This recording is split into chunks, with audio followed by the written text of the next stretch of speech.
Hi friends, good morning. So this is in continuing with our conversation on the RBI's financial stability report. This is the second part of the report, and I would thank Gracelyn, Sundar, and Jugal for their efforts. Quickly moving on, we were looking at the soundness and resilience of the Indian financial system from various facets. Let's now look at what's seen with the scheduled urban cooperative banks. Yes, so there are 54 scheduled urban cooperative banks in India, and the capital adequacy ratio remained at 9.8% for both the quarters, whereas the gross NPA has declined from 10.5 and advances to 9.9%, and their coverage increased from 40.9 to 61%. But still, the return on assets has been negative as far as this particular set of industries are concerned. If you were to look at the stress test here, based on a standard deviation of 1, um, shock. I mean, when we say standard deviation, imagine if things get bad to degree of 1 standard deviation. The results show that the gross NPA is classified as loss assets in the system would decline to 9.1%, and 2 of the institutions would fail to achieve the minimum CRA requirements. If this is increased to 2, then the gross NPA is classified as substandard. An additional 1 more institution would fail to achieve this number. And if 2 standard deviation is imposed on loss advances, not the substandard, then we're talking about 2 plus 8, 10 more institutions would get into the inadequate zone. So definitely the stress test reveals a scenario which is not very positive. At least 20% of the institutions are likely to get into capital adequacy concerns. Now let's moving on to the most discussed topic on NBFCs. So what's the scene with NBFCs under this scenario? Just a sec, friends. Yes. The gross NPA of NBFCs declined till December, and it moved up in March to 6.4%, but I think it should be far higher now once the moratorium scenario is opened. The capital adequacy scenario stood at 19.6 vis-a-vis 20.1 the earlier year. And because of the issues which we've had thanks to DHFL and other institutions, the market confidence has been shaken, and the share of long-term market debt, that is NCDs in total borrowing of NBFC sector, declined from 49% to 40.8%. So the difference is now being managed through banks. So therefore, there is a case for retail money going in through NBFCs, if not through AMCs, but it's still happening through banks. And if we were to look at the stress test, with a shock of 1 or 2, the capital adequacy ratio from 19.4 is likely to come down to 17 or 15 respectively.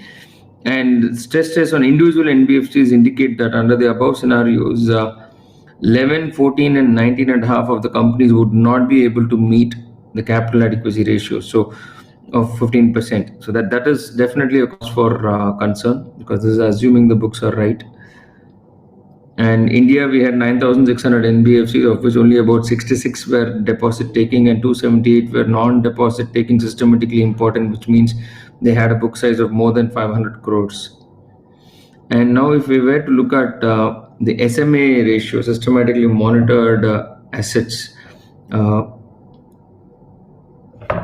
the aggregate share of AA and above ratings in the SMA category for non-PSU obligors has been low, which is at 1.9% for March 2020, relative to their presence in standard category, and that is the asset with zero past dues. And if you see that, friends, the share of ratings category, standard loans to non-PSU, non-financial obligors, AA and above, is now at about 27%. And if you see the same for in SMA loans to non-PSUs, the AA and above is about 1.9%. So typically the high quality rated portfolio is not that big a chunk. Almost 50% of the portfolio is below AA. for the institution. So, and that's unavoidable given the scale and how organized the Indian market is. And if we have to look at NBFCs and HFCs in this space, they've had a reasonably good track, but post moratorium, it's anyone's guess. The impact of moratorium is expected to be substantial, with nearly 50% of the aggregate assets are being under moratorium as of April end. Based on the disclosures made by NBFCs, HFCs, the AUMs are dominated by wholesale customers, customers who purchase from manufacturers for resale, and real estate developers. So that's been the larger chunk of portfolio. And if you see the issuances and near-term maturities of this is a very interesting table, friends. So month on month, you would see, say, March, April, and May, they've issued about 30, 21, and 30,000 crores of NCDs and CPs. But if you see their maturity obligations are 57, 18, and 30 for the respective months. The challenge here, what we see is the rollover of debt. So in March, their commitment is 57,000 crores. Their issuance is only 30,000 crores. The remaining 20,000, just assuming taking the industry as a whole, is expected to come from collection. But if we see the month of maturity on May and June, we are told that about 50 to 60% is the average moratorium tenure taken. So that's going to have a serious impact on the industry. And yes, we need to wait and see what the outcome of the stimulus packages also are. Asset purchase programs, if you look at internationally, Poland, central banks have moved on to acquire assets in emerging markets. Poland leads the way with almost 4.2%. India is roughly around 1%, marginally less than 1%. But India, again, we don't directly deal, the central bank doesn't directly expand its balance sheet with corporate bonds. It only by mandate, it's supposed to take the loans from, invest in instruments which are from issued by treasuries, and that's how it works. But yes, we've also done other fiscal and monetary measures to keep the economy in shape. Interconnectedness. So this is where how networked our financial system is. So if it falls in one place, the domino effect will be felt throughout the system. And this is where you would see to what extent NBFCs and banks have been linked with. So the bilateral exposures between entities, if you see the total extent of bilateral numbers is, if I'm not wrong, 35.8 lakh crore. And year on year, so the growth now has been marginal, about 1.3% last year, but that's the extent of bilateral dependency. And if you see the entities with the highest share of bilateral dependency, it's scheduled commercial banks leading the way with almost 45%. And then you have your AMCs and mutual fund, and you have your NBFCs. So both together between 12 to 15%. And the last is your AIF, which is your alternate investment, including like NABARDs and All India financial institutions like NABARD, EXIM, and NHB and SIDBI. Moving on, the net receivable and payable, this will give you a perspective on the supplier of funds and utilizer of funds. So AMCs, insurance, and public sector banks and PF funds have been the suppliers, whereas the consumers have been all India financial institution, private banks, HFCs, and NBFCs. You would see that foreign banks and scheduled urban cooperative banks have by and large stayed within their own balance sheet size. They've not moved away. And if you see the trends in interbank market, the non-fund based is a marginal number, but by and large, it's the fund-based exposure which dominates. And if you see the different bank groups within the interbank market, it's the PSBs, public sector banks, which dominate at nearly half the market. 33% is private banks and 17% is foreign banks. Exposure of AMCs and mutual funds. So this is a big issue thanks to ILFS and DHFL. So the top four borrower groups from AMCs and mutual funds as of now are, if you see, are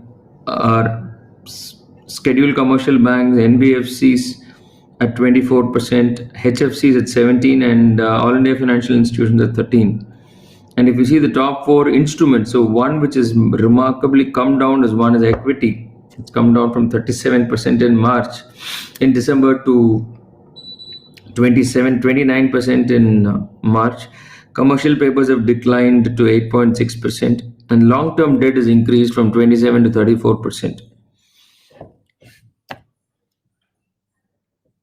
So the exposure of, again, insurance companies, leading the way is your scheduled commercial banks, and NBFCs. For insurance, the exposure is twice as much as other AMCs, so it's 31%.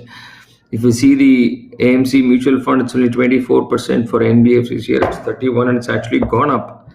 I think LIC should be the leader in this space, and HFCs at 20.8 remain the same. And as far as instruments are concerned, it's by and large long-term debt and equity to some extent. Exposure of All India Financial Institutions, again, like your NABARD and SIDBI, etc. 82% is scheduled commercial banks. HFCs is about 14%, and 2.5% is NBFCs. And share of instruments, long-term debt is by and large, and short-term is the remaining. So it's 55 and 35.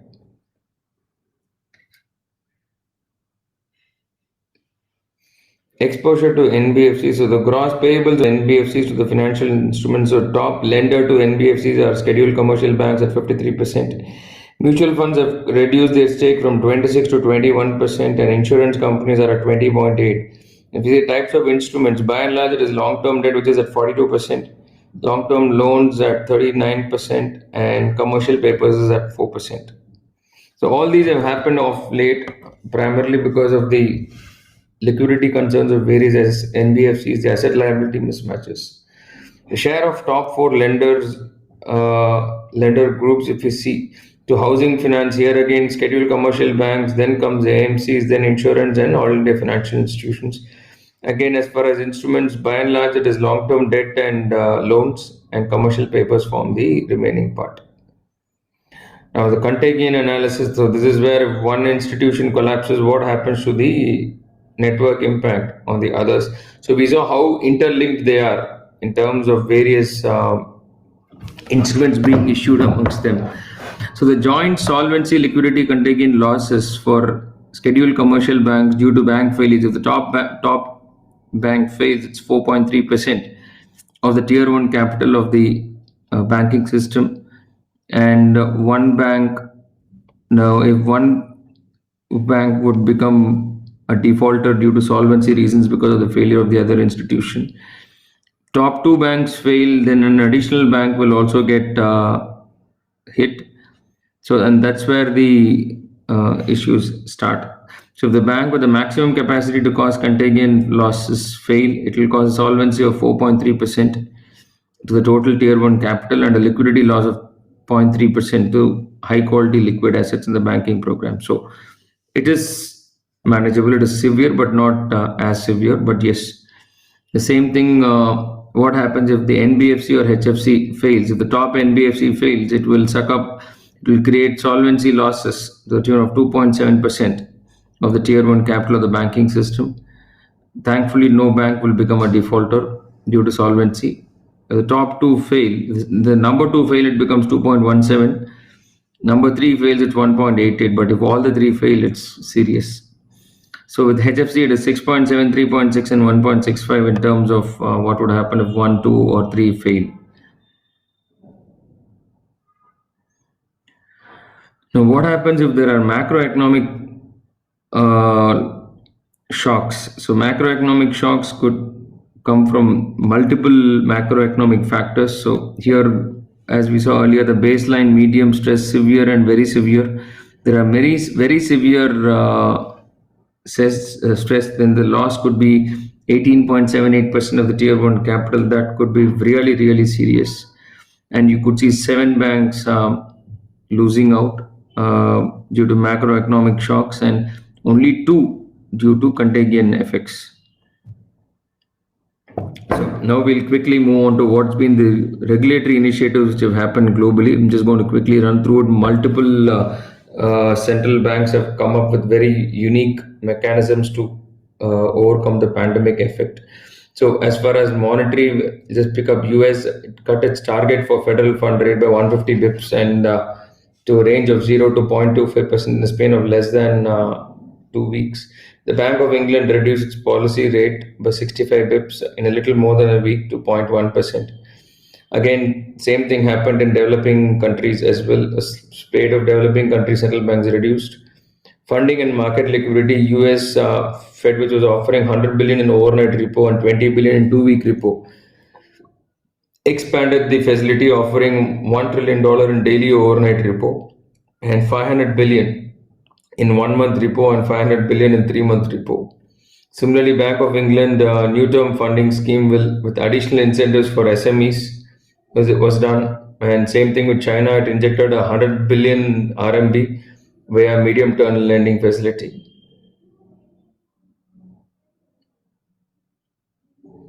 Asset purchases. Many of the central banks you would have seen right from Fed started acquiring papers directly from the market.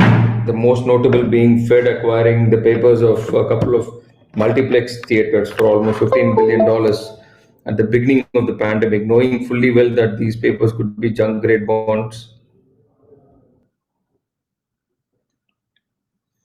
Similarly, Bank of England increased its UK government holdings of UK government and sterling non-financial investment grade corporate bonds to the tune of 200 billion pounds.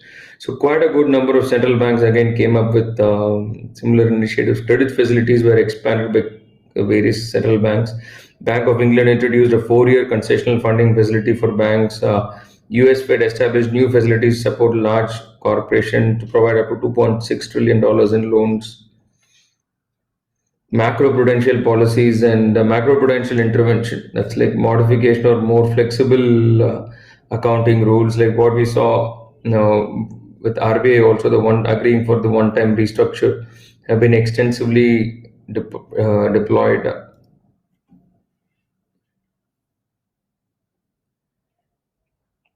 Similarly, for troubled assets classification, provisions are being relaxed, and it's an ongoing process. Again, the policy for easing impact of lifetime expected loss accounting. So that's again, so we're seeing one-off changes being or carve-outs being made to accounting standards and policy prescriptions. Similarly, insurance industry is likely to get a serious amount of relief because most of them, the solvency of most of these institutions are under question now. The IOSCO, the International Organization of Securities Commission, issued a public statement highlighting the importance of timely and quality information on the impact of COVID-19 so that the investors can take informed decisions. And again, the need for a planned and a structured exit plan is also being on cards with the regulators. But what's happened in India as far as regulatory developments are concerned? So the Financial Stability and Development Council and its subcommittee, they've been constantly monitoring the situation. And they brought out a series of measures across various regulators.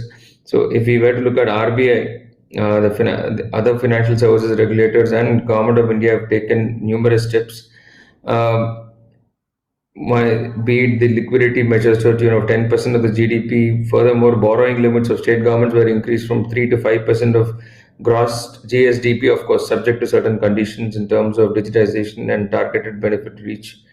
And some of the major benefits of these GOIS package, I'm not getting very close because we've seen that we've had a separate conversation on that. But fund of fund equity for infusing equity into MSMEs, EPF support based to eligible establishment by means of paying the employer dues. So quite a good number of releases have happened from India. Cybersecurity, cyber threats have been a cause for concern now with increased digitization by leaps and bounds. That's again an area where the government has done a reasonable amount of work.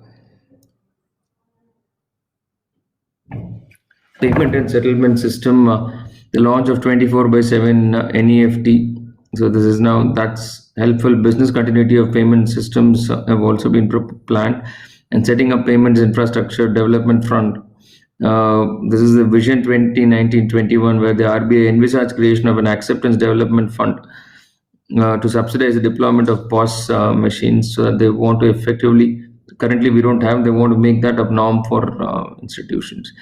The insolvency bankruptcy code, which got introduced in 2016, close to 3,800 cases have been admitted, and about 1,100 cases have been settled, and another 500 cases they've been closed on appeal or review and closed by withdrawal under the provision. So it's had a reasonable, nearly 50% of the cases have been resolved. As far as NBFCs are concerned, as on March 31st, 2019, the total assets of NBFCs and HFCs was 44.4 lakh crores, 70% being NBFCs, which is approximately 1/4 of the assets of the commercial bank. So commercial bank is about 166 lakhs. So today we have a banking asset to GDP ratio of almost 1 at this point in time. So smaller NBFCs faced constraints because of the COVID-19 and the moratorium which is being introduced.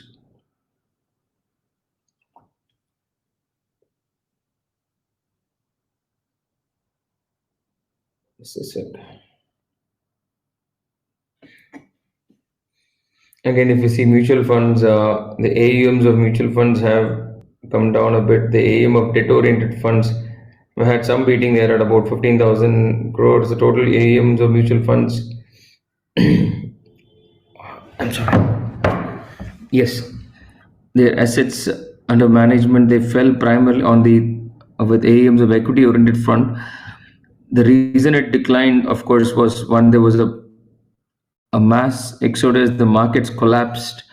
That also brought down the value of the AUMs. But yes, because of exposure to downgrade corporates, that also had a serious impact on the sentiment. But if you notice, friends, the overall exposure to mutual fund industry is still about 2.5 lakh crores. That's substantial. That's about 1.15%, 1.25% of our GDP at this point in time. But the exposure to downgrade corporate is less than 10,000 crores. So that's definitely a heartening scenario. But if you see the aim of debt-oriented funds, and that's about 1.2 lakh crores, and if the 7 or 8,000 crores of corporate debt is out of this, so it's about 11,000 crores, 11 lakh crores. So if it is 10,000, this is under 10,000 crores of exposure to corporate debt is out of that, then it's still not very significant as a proportion. Capital mobilization, equity and corporate bonds, if you see since April, the number of public issues of equity have been 3, and the amount raised about 14,000 crores. Preferential allotments have been 14 crores. Rights issue, nothing much.